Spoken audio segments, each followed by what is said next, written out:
ჩვეულებრივ აქციაზე დაზარალებული 30-ზე მეტი პოლიციელი, რომელთაგანაც ნაწილი გაწევრილი განსახში საშუალო დაზიანებებით. დარჩა მხოლოდ სამეცნიერო დაწესებულებაში 2 პოლიციელი, რომლის მდგომარეობა საკმაოდ მძიმე გახდა გუშინ.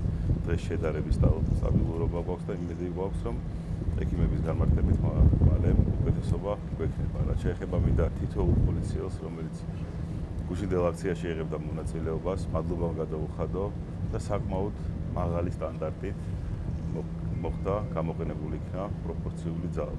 მინდა ასევე საზოგადოება მიცოდეს, რომ ნებისმიერ დაუნდარბებაზე იქნება უკაცრესი რეაგირება.